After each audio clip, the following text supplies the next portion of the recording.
Okey, pada video yang sebelum ni, aku buat perbandingan kuasa maksimum antara S70 dengan kereta segmen C sedan yang lain macam Civic 1.5 Turbo, Mazda 3 2.0 dan Toyota Corolla GR Sport 1.8. Kali ni aku akan buat perbandingan power to weight ratio pula antara S70 dengan Civic 1.5 Turbo, Mazda 3 2.0 dan Corolla 1.8.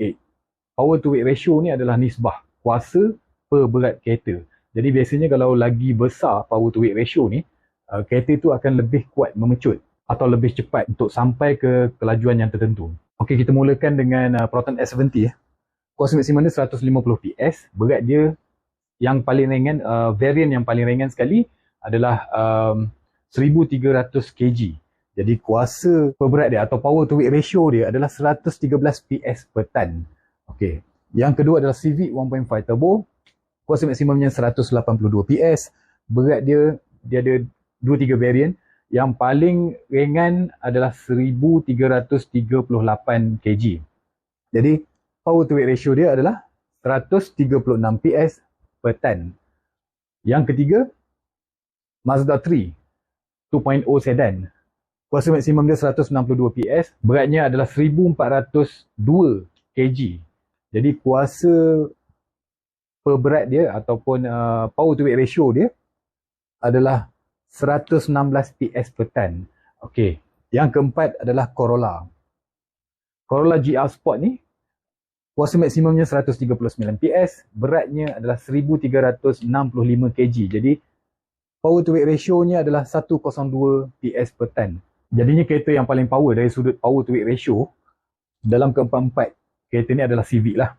Yang kedua, Mazda 3 2.0. Yang ketiga, S70 dan yang keempat adalah Corolla. Okay, yang tadi tu dari sudut kiraan kuasa maksimum.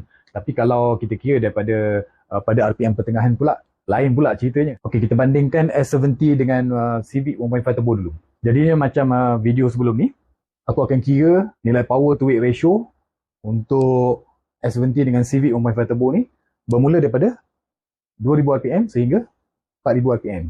Okey, kita tengok Pada 2000 RPM, enjin S70 dah ada 64 PS, enjin Civic dah ada 68 PS. Tapi jika kita kira nilai power to weight ratio untuk S70 adalah 49 PS per ton, Civic pula 51 PS per ton. Ada beza 2 PS per ton kat situ.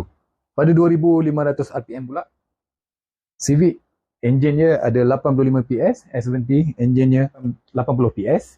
Tapi dari segi power to weight ratio, Civic mempunyai 64 PS per ton, S70 62 PS per ton. Ada beza 2 PS juga kat situ pada 2500 RPM. Pada 3000 RPM pula, enjin Civic dah keluarkan 103 PS, S70 dah keluarkan 97 PS. Tapi dari sudut power to weight ratio, Civic mempunyai 77 PS per ton pada 3000 RPM. S70 mempunyai 75 PS per ton. Pun beza 2 PS per ton saja di situ. Pada 3500 RPM, Civic ada pada enjin dia ada 120 PS, S70 ada 113 PS. Tapi dari sudut power to weight ratio pada 3500 RPM, Civic ada 90 PS per ton, S70 ada 87 PS per ton. Beza 3 PS di situ.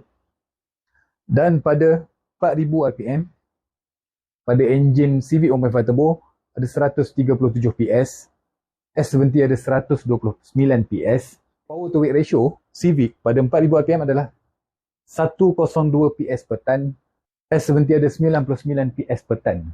Jadi power to weight ratio antara Civic 1.5 Turbo dan Proton S70 cuma beza dia antara 2 hingga 3 PS per ton sahaja. Tak jauh beza.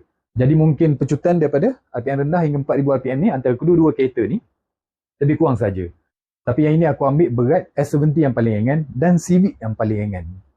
Okey, untuk S70 dengan Mazda 3 2.0 sedan pula, pada 4000 RPM, Mazda 3, enjin Mazda 3 dah keluarkan 121 PS. Tetapi dari sudut power to weight ratio 86 PS per ton. S70 pula pada RPM yang sama telah mengeluarkan 129 PS. Dari sudut power to weight ratio, S70 mempunyai 99 PS per ton. Dan Corolla pada 4000 rpm dia dah ada 98 PS. Jika dibandingkan dengan S70 129 PS, ini pada enjin lah, beza 31 PS. Jika kita kira dari sudut power to weight ratio pula, S70 ada 99 PS per tan, Corolla pula ada 72 PS per tan, ada beza 27 PS kat situ. Jadinya kesimpulannya bagi aku, yang paling power adalah Civic 1.5 turbo. Jika kita tengok pada sudut power to weight ratio pada kuasa maksimum dia. Cuma dia agak bersaing sengit dengan S70 pada RPM bawah sehingga 4000 RPM ni lah. Sebab beza dia cuma dari segi power to weight ratio daripada 2000 RPM hingga 4000 RPM, beza 2 hingga 3 PS per tan saja. Okey. Kemudiannya S70 dengan Mazda 3 memang sengit. Mazda 3 mempunyai power to weight ratio yang lebih besar daripada S70. 3 PS per tan lebih besar. Tetapi dari RPM bawah hingga RPM 4000 atau RPM pertengahan, S70 mendahului lah. S70 lebih power daripada pada jurang RPM tersebut. Jadinya untuk Corolla, aku rasa memang Toyota buat enjin macam tu untuk dapatkan fuel economy. Sebab kalau kita kira dari segi teori pun, lagi tinggi horsepower, lagi kuat minyak. Sebabnya tenaga tu tidak datang sendiri. Dia mesti datang daripada, kalau kereta petrol, dia datang pada petrol. So lagi besar kuasa kuda, lagi banyak minyak kita kena pakai.